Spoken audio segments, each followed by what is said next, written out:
Hello, welcome to AleaSoft webinar.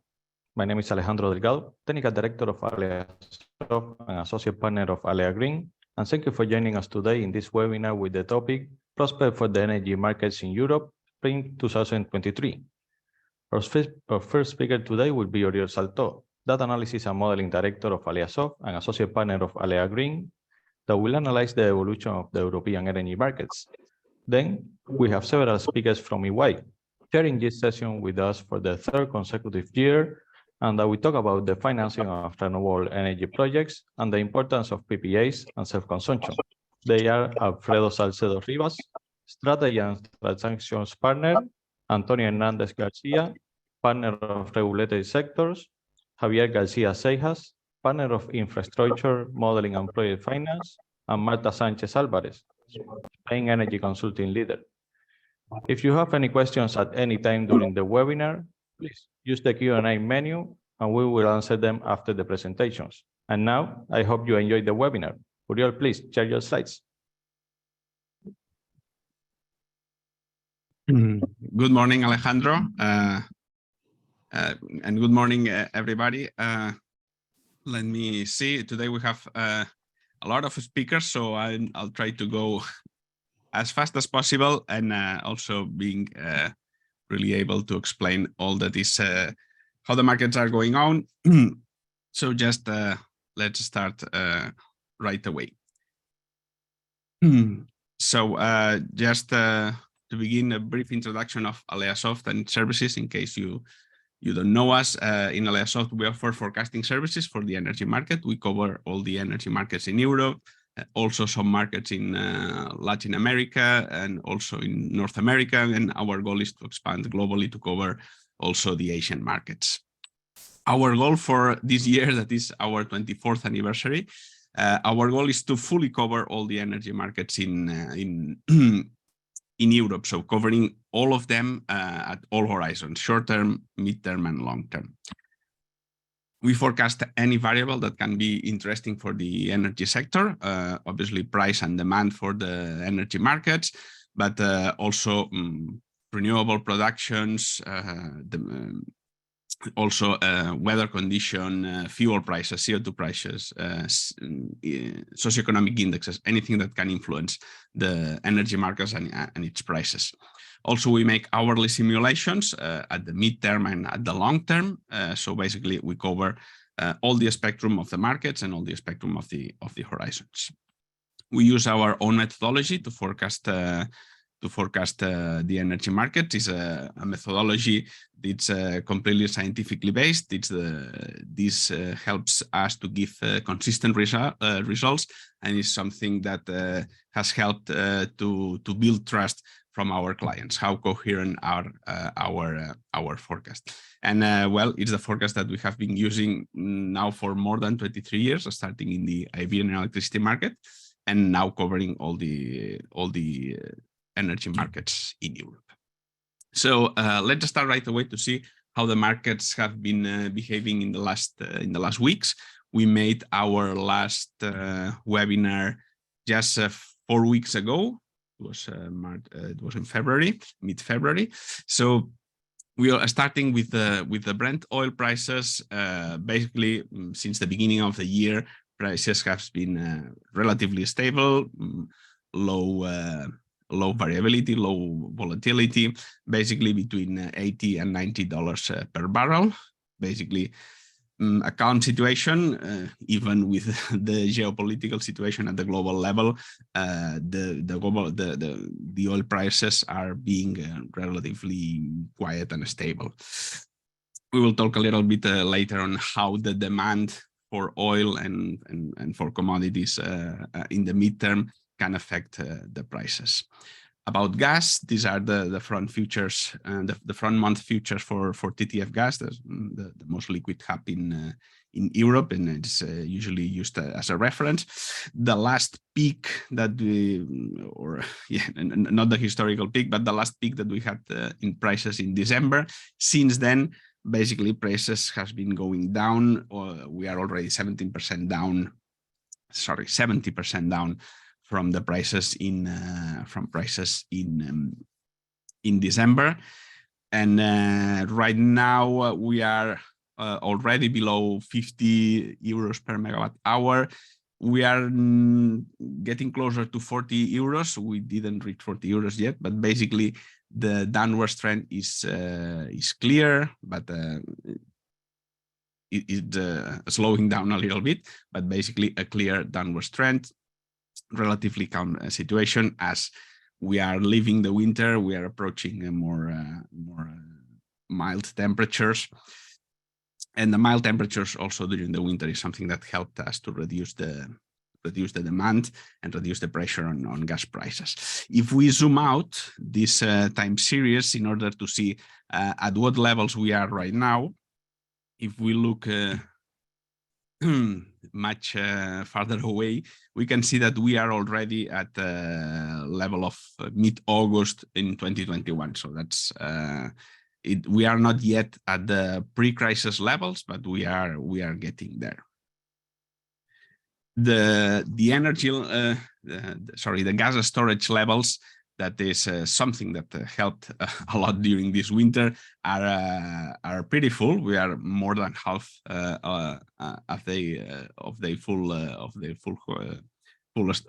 we are more at the half of the full storage. Just comparing on how we were just 1 year ago, we were below 26%. And it's more or less the level that we were also 2 years ago. So that's why we need so much gas to fill during the last summer, and that's why we had peak prices in August, peak prices also in December. Now looking at how much we have to refill until the next winter, situation it's at least it's looking much better than it was before. So talking about the gas demand and the oil demand. So basically, if you remember, the European Union set the 15% target on gas demand reduction in order to go through the winter as much painless as possible. But basically, most of the countries reached and even clearly exceed the 15% target. I always say mild temperatures helped us going through the winter, but it's also important the destruction of the demand. So the really high prices that we saw during the last winter and during the summer made a lot of industry stop working, at least temporary, because they were not able to be competitive at such prices. One of these one indicator is the PMI manufacturing index. This is basically an index that is telling month by month how the manufacturing industry is evolving. So basically, it's an index that if it is over 50, means that it's growing with respect to the previous month. If it is below 50, it is reducing the production. And basically, Germany, that's the most industrialized country in Europe, since more or less mid 2022 is below 50. So really, the manufacturing industry in this case is really slowing down. This is one of the main points in the gas demand reduction. On the other hand, if we look to Asia, if we look to this PMI manufacturing index in China, we see that already in February they were already above 50. So after all their COVID crisis, China is really growing again, not growing as fast as it was before the crisis, but it's growing again. So we are expecting, at least at the global level, an increase in the demand of oil and gas, and this is going to put some pressures in some pressure in the prices. Looking at the CO2 emission right prices. I mentioned in the last webinar that we were getting closer to this 100 euros per ton barrier. Those are the settlement prices. If you look at the intraday prices, they briefly crossed this 100 euros barrier, but they receded rapidly.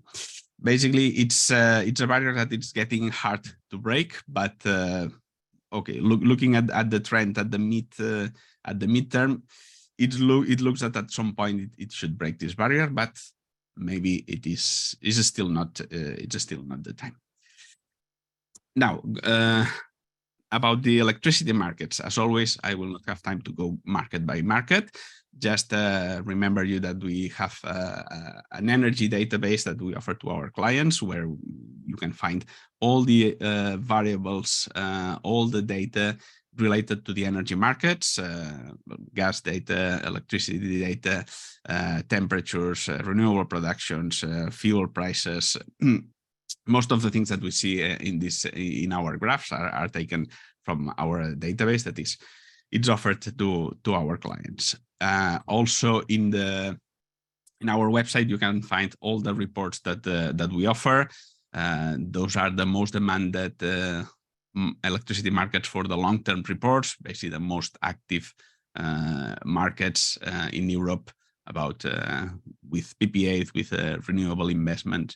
Also, we have reports on analyzing any variable that can impact the energy sector, about PPAs, about future scenarios, about green hydrogen, and everything that is affecting the future of the energy market.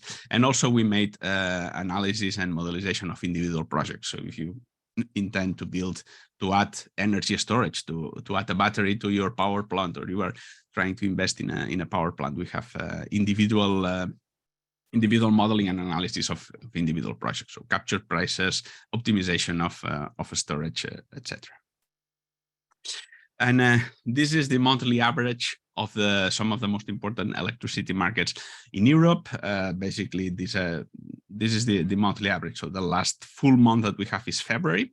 And compared to Germany, basically on average, most of the markets stay at relatively the same prices that we had in January. This is basically because, as we have seen, gas prices has been relatively stable for the last month. The exception is the Spanish market, because in the Spanish market we have in place the Iberian exception, so it's a cap on gas prices used for electricity generation. So basically, on top of that, in January, we had a lot of wind production. So basically very low prices, also very low demand due to the festivities from the beginning of the year, and also for the mild temperatures that we had at that time. So basically very low prices in January. So basically in February, we doubled the prices, even though we are at one of the lowest prices in Europe. If we make a zoom from the last days, these are the daily average prices since the beginning of the year. And as I mentioned, in January, the Iberian market, that is this black curve, had very low prices. And this was, as I mentioned, due to basically a lot of wind energy. And we can see that if we go to our energy database, the one that I mentioned before. Here you have in blue prices and in red the wind production. And this is since the beginning of the year, so since January 1st. And you can see how during January we had a lot of wind production and then very low prices. Then the wind production in February has been much lower, so we had higher prices. Now in March, now that we are approaching mid-March, we are again having days with a lot of wind and then very low prices. So and another interesting thing is that, as I mentioned, we have the gas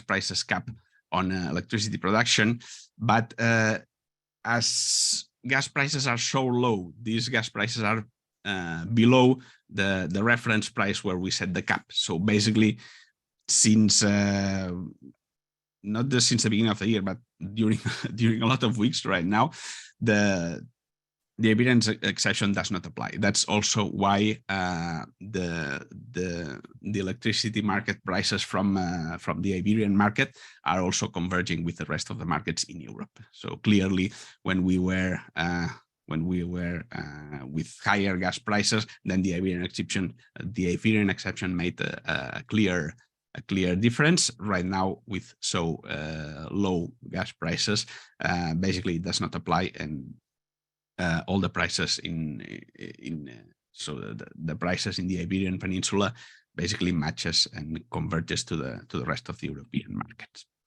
And now let's look at what the futures market tell us about what the market agents are seeing right now about the energy to be delivered into the future. This is the forward curve for the Brent oil futures.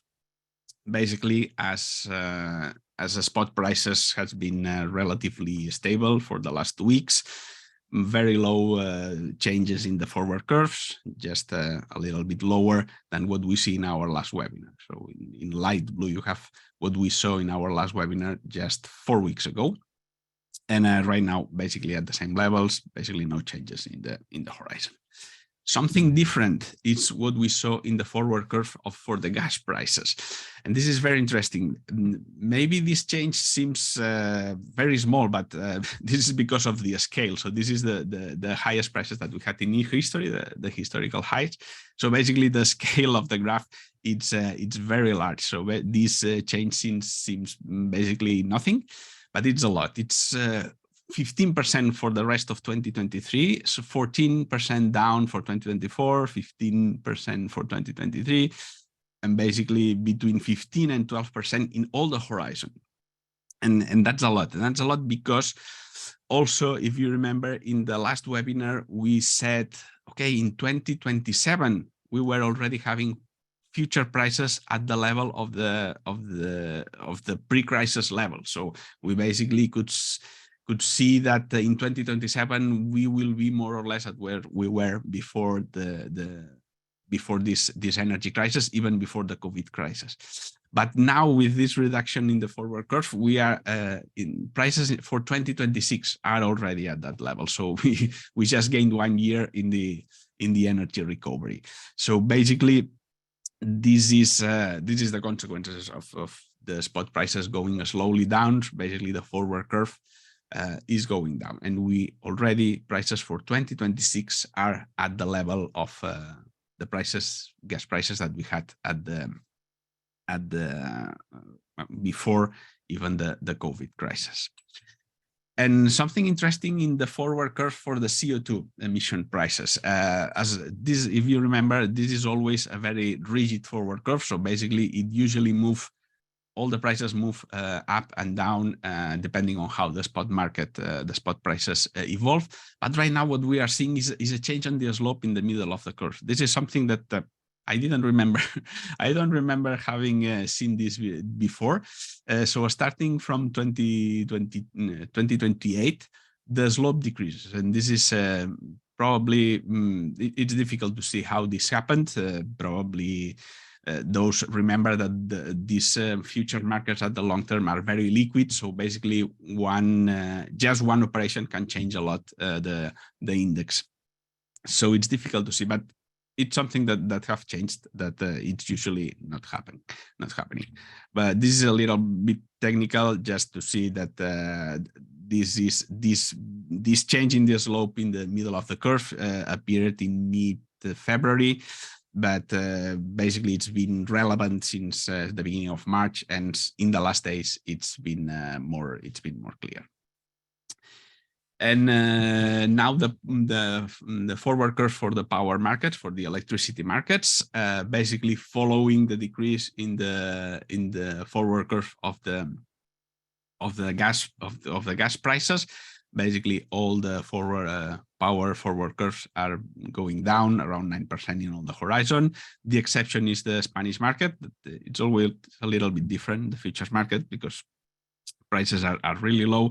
Basically, the prices went a little bit up, but basically in 2024, that is the most liquid asset in all this curve. Basically, is following the same pattern. So lower prices as the futures of gas prices also go down. And okay, I think I will be reaching the 20 minutes limit that I set for myself, because we have a lot of speakers today. So basically, Just summarizing, gas prices keep going down, relatively slow right now, but also the forward curve for gas is going really down, is falling even most rapidly than the spot prices. CO2 prices are still not breaking the 100 euros barrier, but it looks that at some point they will do that, probably in the midterm. Electricity market prices are stable because they are following the same trend more or less of gas prices. And basically we gained 1 year. So now futures prices for 2026 for the gas are at the level of what we had before this crisis. And again, in the long term, basically things are more or less at the same level. The equilibrium of the electricity markets at the long term are more or less at what they were. And basically the key is how fast we will recover this long-term equilibrium that we lost first during the COVID crisis and afterwards during the energy crisis. And I will just finish inviting you already to our next webinar that's going to be in 1 month, April 20th, and we will be talking about energy storage, a key point for the energy transition, for the energy markets looking into the future, and we will have invited from the Spanish Association of Energy Storage. Thank you, Alejandro. Thank you very much, Oriol. Very insightful as usual. And Alfredo, when you're ready, please, you can share your slides now. Good morning. Before Alfredo, I'm going to do an introduction of EY. Let me share my screen. It's very short. Thank you, Marta.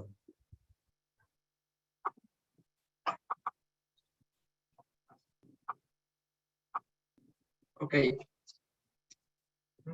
Perfect. It's perfect? Yeah. Okay. So hello, everyone. My name is Marta Sanchez. I'm the responsible of consulting services for the energy sector. And today I'm delighted to introduce EY, the company who is organizing this webinar with AleaSoft. Well, today we are living amazing days for those working in this sector for many years. Traditional business models are changing and the industry is in a continued disruption. So this is the new normal. And at EY, our purpose is to building a better working world for our clients, helping our clients to imagine, to set up, to grow, and to capitalize their business, and always looking for maximizing the value for workers, for employees, shareholders, and the whole society. In the slide that you see, we have our 4 service lines. That is how we organize our business. With these 4 service lines, we cover full range of services for the energy sector. Always with in the 4 having a deep knowledge of the sector, in order to capture the business opportunities for our clients. In strategy transactions, the first service line that you see on the left, we are able to help our clients and to guide our clients to navigate the energy transition, defining strategy, and also providing a full range of M&A and advisory services. Okay. On the right, we have tax, where our professionals and experts can also provide a full range of services to accompany our clients in all the markets and all the operations that they are running. Well, I belong to the third service line, our consulting practice, where we say that we like to guide our clients and to be the partner of our clients in the business transformation, no? And with energy transition, you can imagine that this is key for our clients. No, also providing and you will see today regulatory services and energy policy advices. No, and finally we have assurance where well, we also with a full range of services we can support our clients to risk management, manage the complexity of the markets, and also advise on regulatory issues. No, so this is a very short introduction of our company. Now Tono will start with our first topic. Tono. Okay, thank you very much.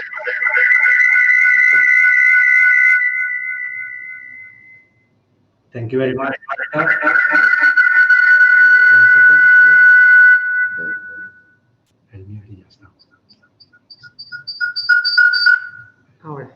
Ahora, sorry. Okay. Let me share the screen, please.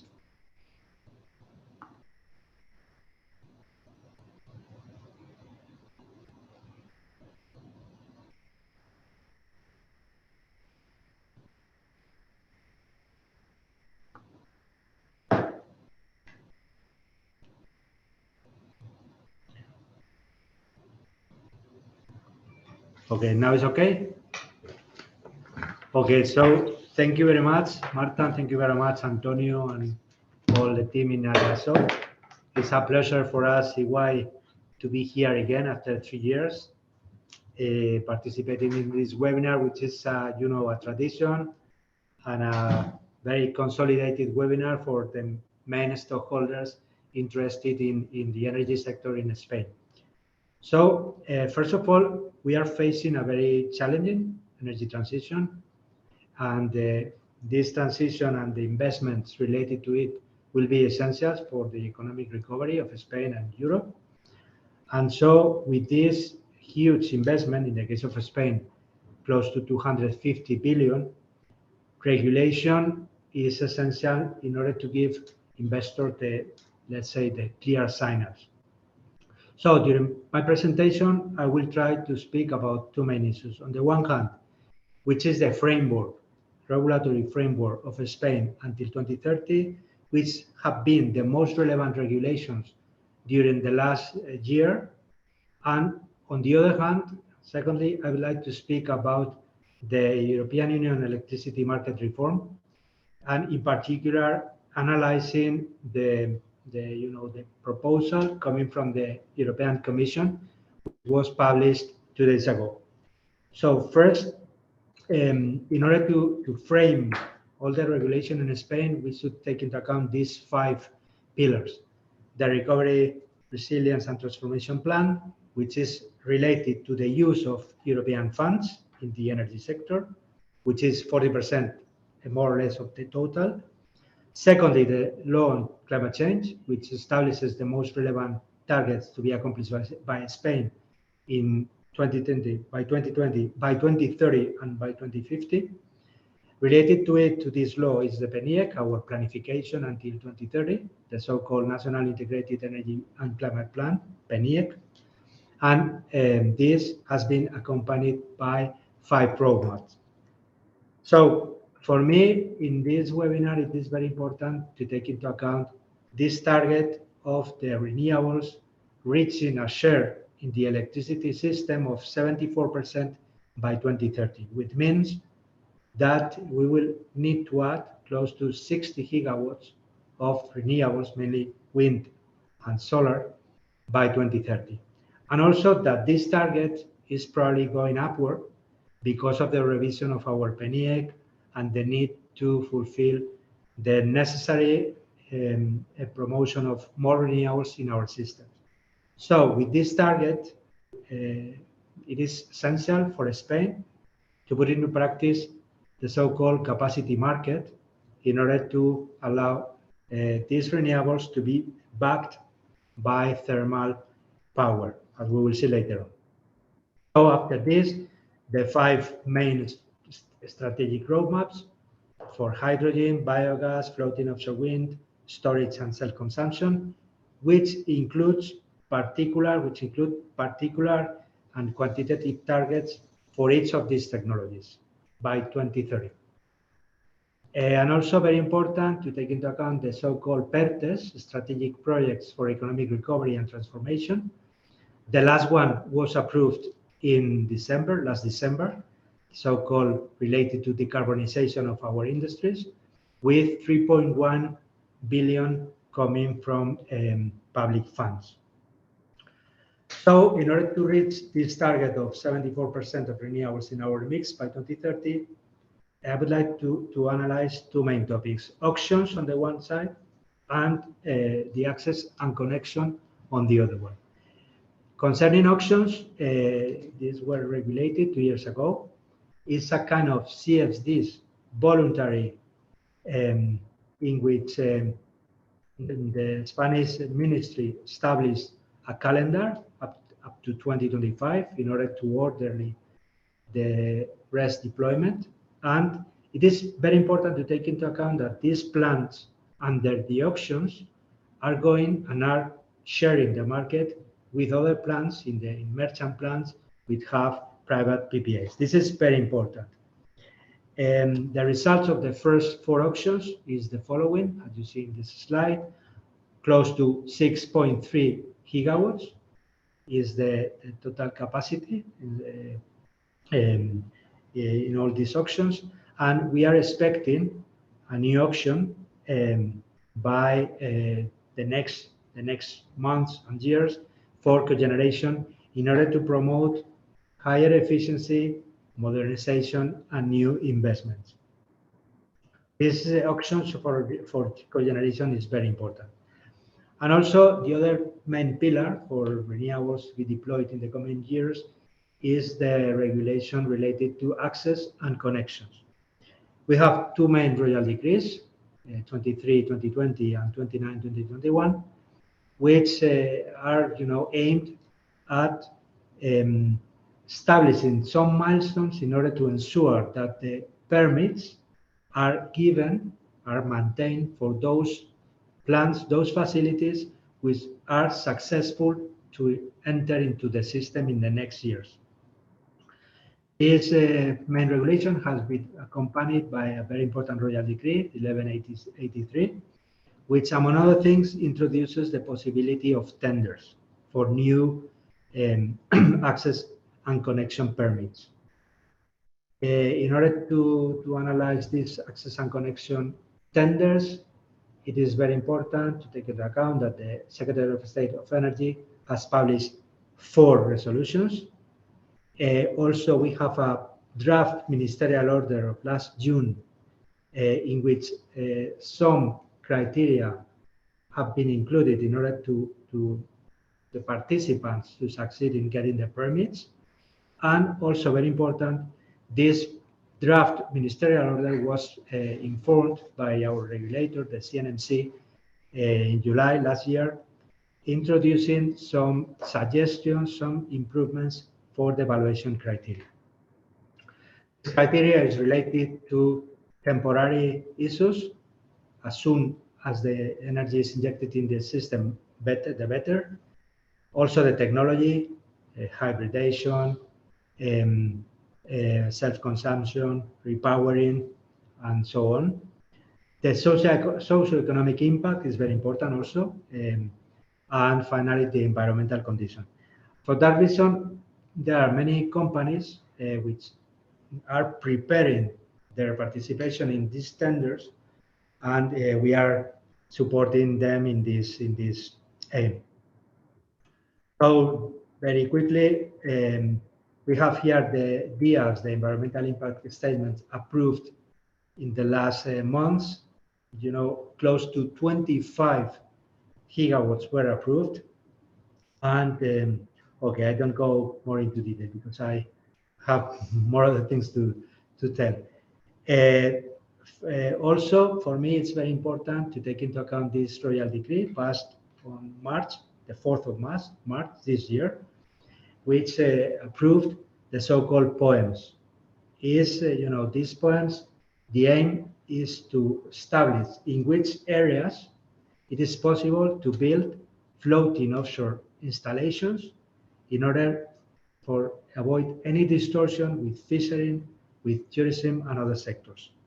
So this is the first step, very important for Spain to succeed in getting these 1 to 3 gigawatts of floating offshore facilities by 2030, which was established in our roadmap.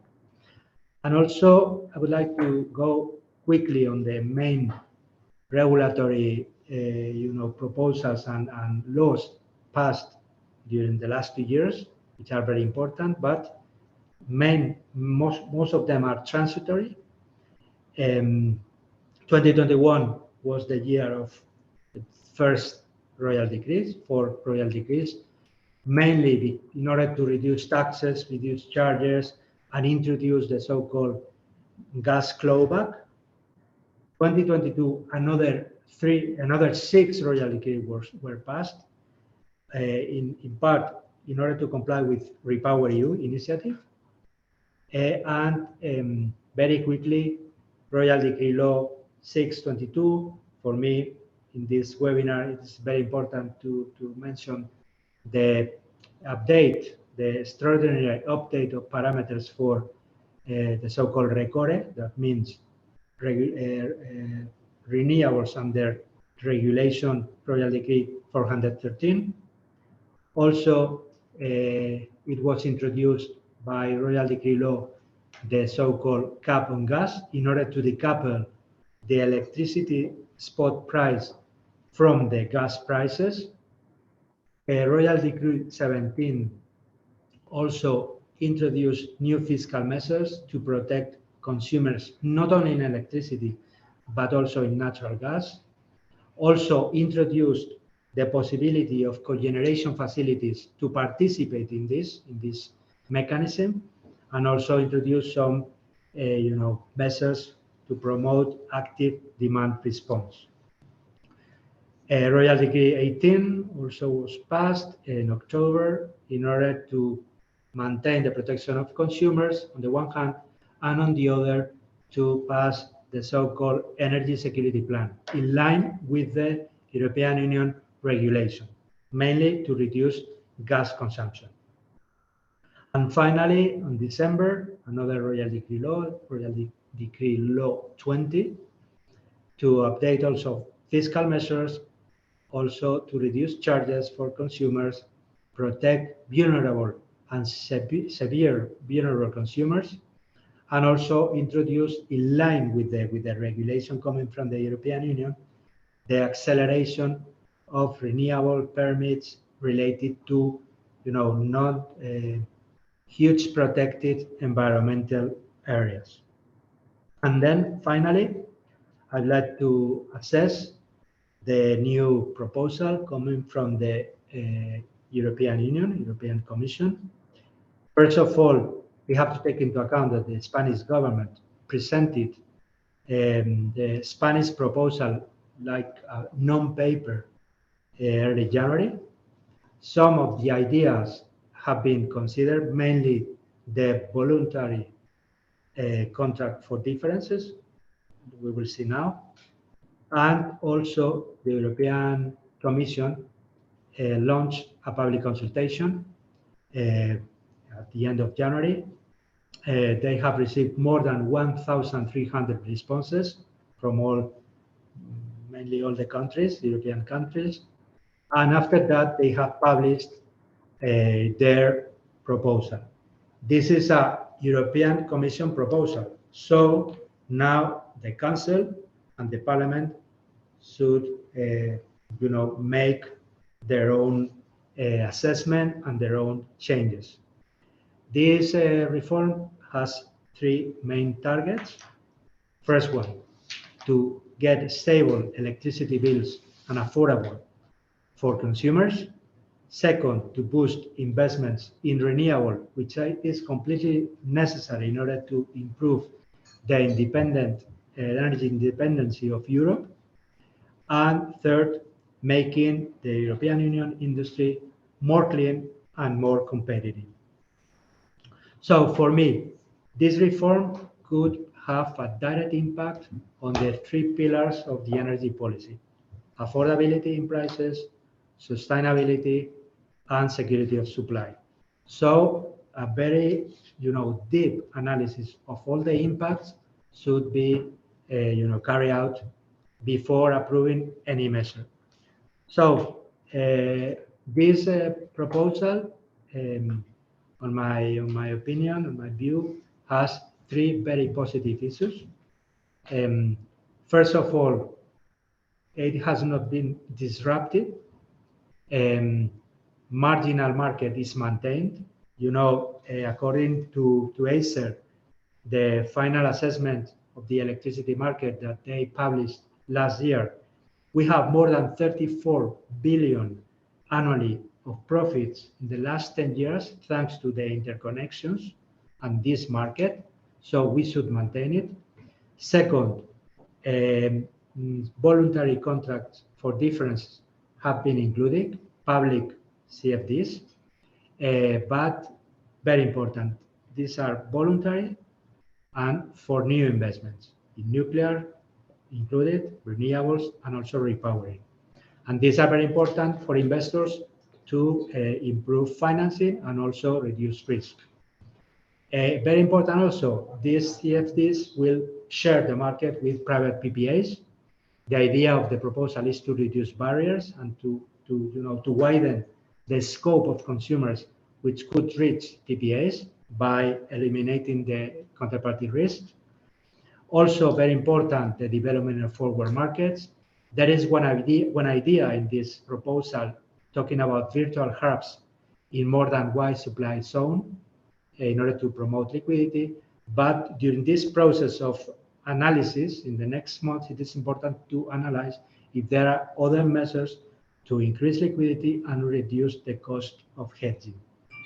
5, more focus on protecting consumers with last resort suppliers, with protection of vulnerable consumers, also to extend regulated retail prices to households and SMEs in case of crisis, and promote energy sharing among consumers.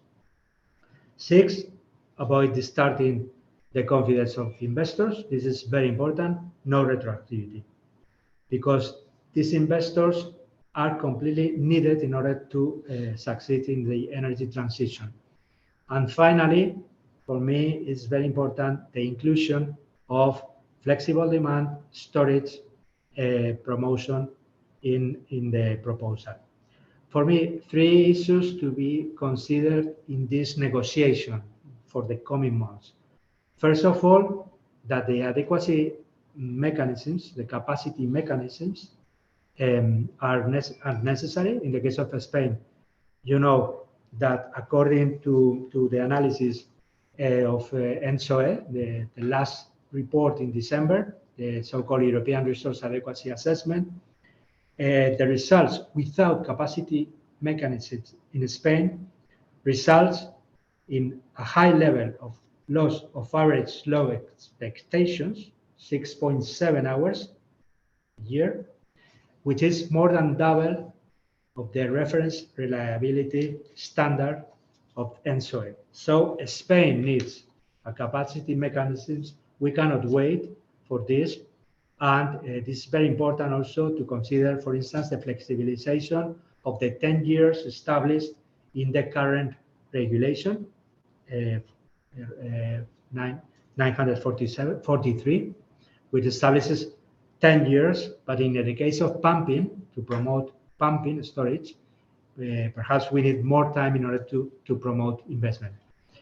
Second, to avoid any price segmentation within the European Union markets. This is very important to keep this integration. And finally, there are some measures included in the proposals, very positive, in order to incentivize by tariffs the flexibility of the networks. But for me, the networks are facing and the electricity systems are facing these challenges: more decentralization with self-consumption, electricity vehicle, and so on, digitalization, and more decarbonization. So this should be taken into account in this reform. So thank you very much. The last message, that regulation is completely necessary to be clear, to be predictable, in order to promote the investment needed for the energy transition. Thank you very much. I pass the floor to Javier. Please, Javier.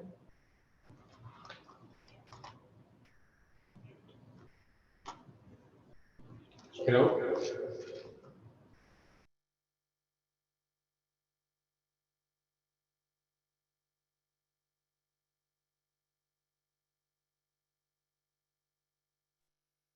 Hello, it's for me a pleasure to be again in this webinar.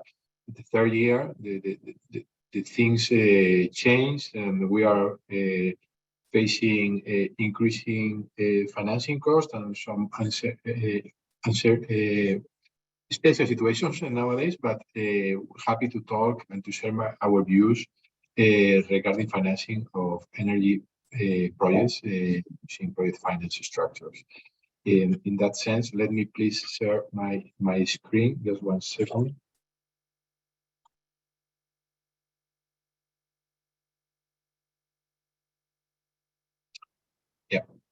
Yeah.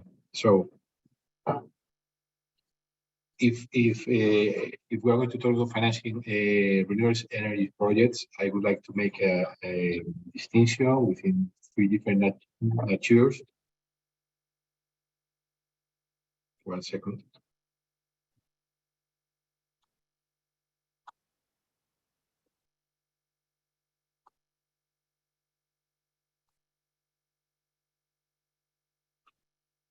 One second, I'm opening it.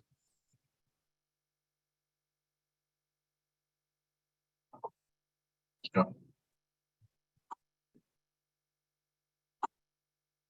Okay, so we have to distinguish between 3 different types of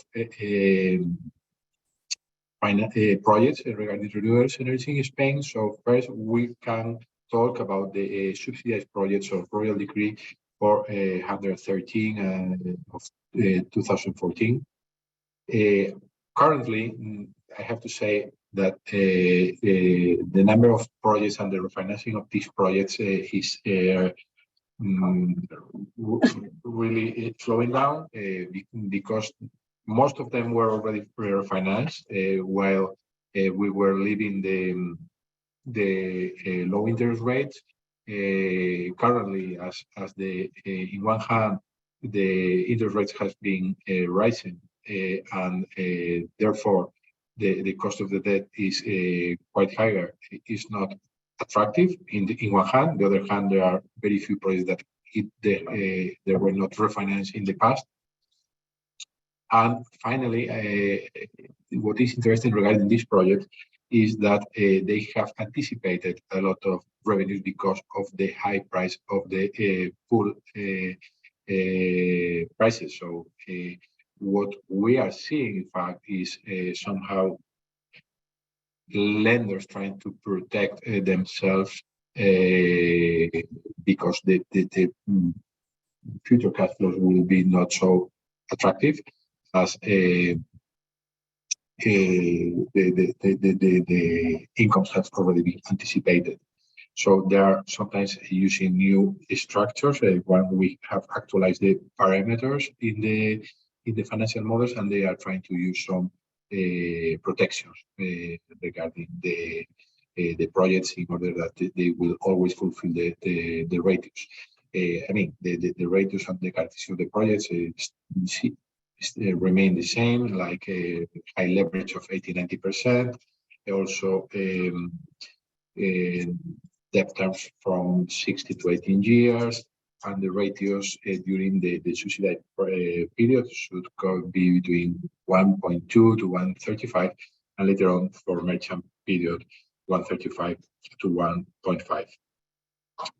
Regarding the margins, we are talking about Euribor plus 1.6 to a maximum of 2.2. Always there is a hedge in the interest rate, at least of 75%, and structuring fees around 1.5 to 2%.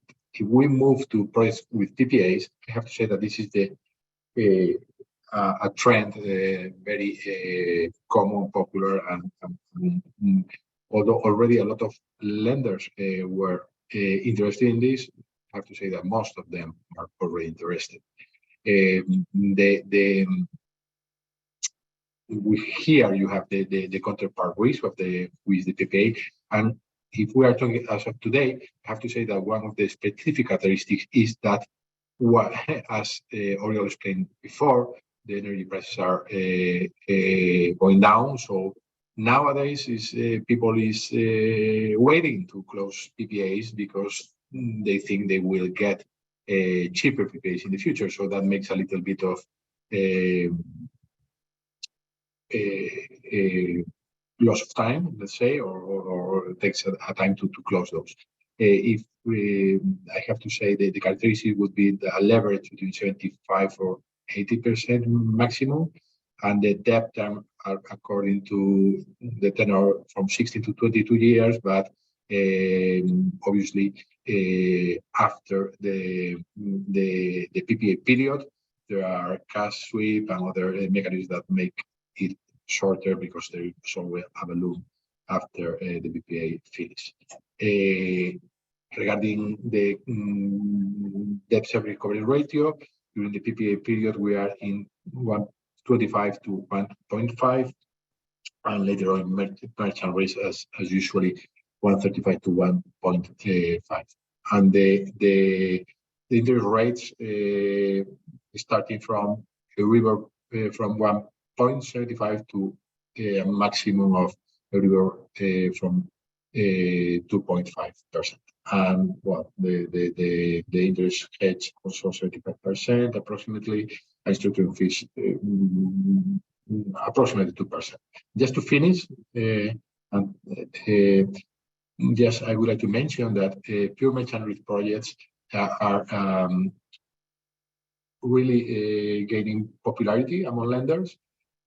In the past, there was just a couple of banks doing this kind of lending, but nowadays we are seeing also the big lenders getting new teams specialized on merchant risk projects, and I think that they will follow that path.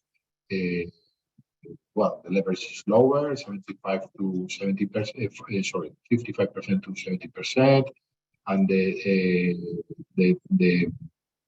debt recovery ratio is 1.35 to 1.5, which is the usual one. And yes, we have a higher cost, as you can see, for Euribor from 2.25% to maximum Euribor of 3.25%. And just to finish, I'm sorry that I have no more time. I just would like to say that according to the current situation, as the interest rate has been higher, we are not seeing so competitive the debt funds or the fixed fee rates as in the past, which were quite competitive, and now we are more focused on this kind of lending with traditional lenders. But I mean, there is still a room for everyone. And now I would like to pass the presentation and to my colleague and partner Alfredo from the valuation side.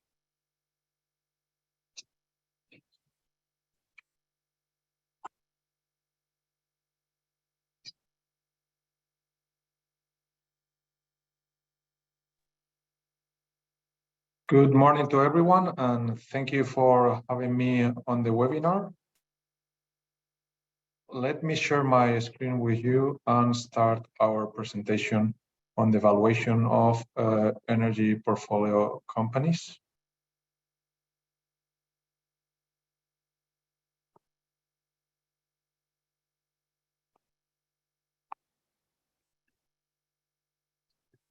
So as I was saying before, I mean, today we are going to provide you a brief overview on the evaluation of developing projects, which is a very hot topic here in Spain.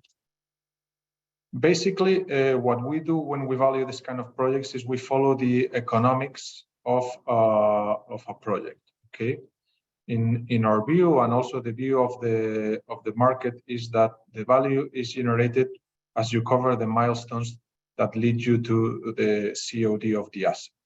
Okay, you start with the initial phases of land agreement, where you secure access to your land. Then you move to the access and grid connection, which is a key milestone in order to be able to successfully connect your asset to the grid. And this, as Tono was mentioning before, has been traditionally based on a first come, first served basis, but now it might move to the tenders, subject to the criteria that Tonio mentioned, which includes socioeconomic impact, technology, and some others. Then we move to the permits and license phase. And this one, as you might have read in the newspapers and be aware, I mean, it has been critical lately with the approval of the environmental declarations back in January 25. But it is still going to be crucial because we have two other milestones coming very soon. So 3 months after the 25th of January, you have to get the administrative authorization, the prior one, and then 6 months after, you have to get the construction one. Okay, so this is going to put again some stress on the administration and the government, and it's going to be key to assess whether or not these projects will be able to complete all their milestones and become successful. Once you have achieved all the licenses and all the approvals, you are at RTV, and here most of the risk of your project has gone away, and as you can see by the yellow graph, I mean, value is incorporated. And then you've got the EPC, CapEx, and funding, which will take you to the financial investment decision, closing, and construction. Here it's important to mention that given that all the projects that have been approved as of January 25 need to be finalized by June 2025, that's going to put a significant stress in the providers of CapEx, EPC companies, and funding. So that's something that needs to be taken also into account in the valuation. Once we have assessed the maturity of the projects, we have to enter into what would be the evaluation framework. Here, basically, we follow 3 steps. We start with the value of the project at COD. Okay, we consider the characteristics in terms of technology, size, profile, location, net equivalent hours, etc. And we perform evaluation of the project, discounting it to the WACC, and we come up with a value of the project. That value then needs to be adjusted by the investment needed, which is basically the construction CapEx or DevEx CapEx if we are at an earlier than RTV status. Okay. And then we need to do the 3rd phase, which is key, which is once we've got the value without consideration to the risks of development, we have to adjust it by the probability based on the prior milestones that we saw in the prior page. Okay. Here, obviously, a lot of things play into this value, but it's essential to have a long-term view on the electricity CapEx and also on the CapEx trends. After we do this, we typically contrast the outcome with a market multiples benchmark that, although can be very useful for this purpose, it should be used with care, because I mean the particularities of each project might lead to significant difference. So for instance, we are showing on this last slide what has been some trends on the market multiples by megawatt for solar PV technology in the recent past. And as you can see, there's an upward trend that has been following the pool prices. And not only the historical pool prices that we are showing here, but also the future pool prices curves as the one that AleaSoft is providing. Here, what we are seeing is that as the market has been incorporating higher future energy prices into their forecast, we have seen an increase in both the enterprise value per megawatt at RTB, which we are seeing now between 250 to 350,000, and also the value at COD, with some projects being transacted at 1.2 million per megawatt. Obviously, here we have to take into account the revenue structure. If there's a PPA, what is the quality of the off-taker, how many hours the project has got. But this gives us an indication that right now, up until the second semester of 2022, the market participants have incorporated higher prices into their business cases. And with that, I give back the floor to our colleagues in AleaSoft. Thank you very much for your time today.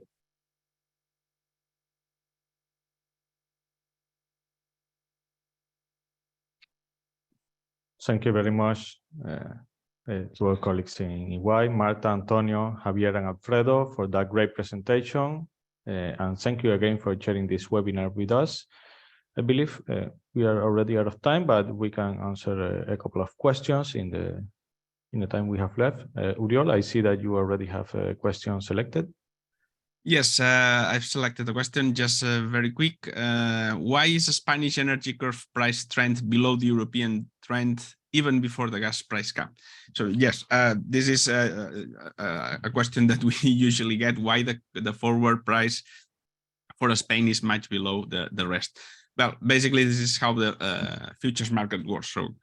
So this is the price that the market agents are seeing right now for the energy that will be delivered into the future. So basically, Spain, knowing that we will be putting a lot of renewable energy into the system, it will put a downward pressure on the energy price. So basically, also the PPA signed in Spain are getting have lower prices than in the rest of Europe. But this is just what they are paying or willing to pay now for the energy in the future. It's important to remember that the forward prices are not a forecast of the prices into the future. So if you really need to know what will be the price when 2025, 2026 arrives, then what you need it's a proper energy price forecasting. Thank you, Uriol. I don't know if we have time for another question from EY. Can you select a question?